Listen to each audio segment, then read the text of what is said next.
சாதி ஒழிப்புன்னா நீங்க உங்க சாதி ஒழிக்க கூடாது. முதல்ல உங்க நண்பர் தானாங்க. நீங்க சொன்னதை கேட்டு அது வரைக்கும் வந்துட்டு காமராஜ் நாடாரா இருந்தவர் காமராஜ்னு மாத்திக்கிட்டார்ல, ஒரு தமிழர் மாத்திக்கிட்டார்ல.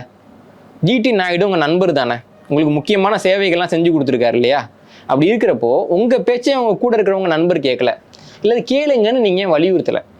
அவர் இறந்து போற வரைக்கும் நாயுடு நாயுடுவாவே சாவார். ஆனால் நாடார் வந்து நாடாரா இருக்கக்கூடாது, பிள்ளையார் பிள்ளையா இருக்கக்கூடாது, தேவர் தேவரா இருக்கக்கூடாது, நாயுடு மட்டும் நாயுடுவாவே இருக்கலாம்.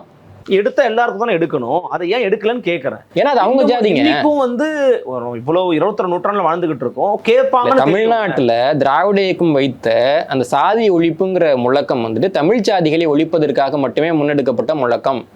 தெலுங்கு சாதிகளை நீக்கணுங்கிறதுக்காக அவங்க எந்த முயற்சியும் செய்யலை.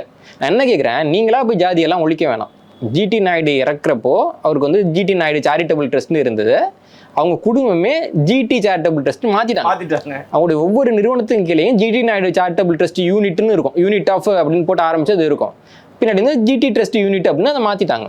அவருடைய பேரில் இருக்க மெட்ரிகுலேஷன் ஸ்கூலாக இருக்கட்டும், இப்போ பள்ளியாக இருக்கட்டும், கார் மியூசியமாக இருக்கட்டும், அல்லது வந்து ஓட்டுநர் பயிற்சி மையமாக இருக்கட்டும், எல்லாம் ஜிடின்ற பேரில் தான் இருக்குது. அந்த குடும்பமே விட்டுட்டு அவங்க பையனே ஜிடி கோபால் தான் பேர் போட்டுக்கிறாரு. அவனை கூப்பிட்டு நீ எப்படி ஜாதியை விடலாம்?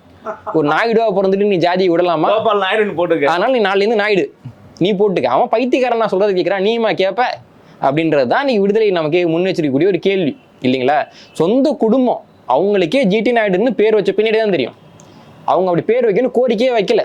சட்டமன்றத்தில் ஏவவேலு சொல்றாரு, அந்த பகுதியில் இருக்கக்கூடிய தொழிலதிபர்கள் வைத்த கோரிக்கையின் அடிப்படையில் ஜிடி நாயுடுன்னு பெயர் வைக்கப்பட்டது அப்படின்றாரு.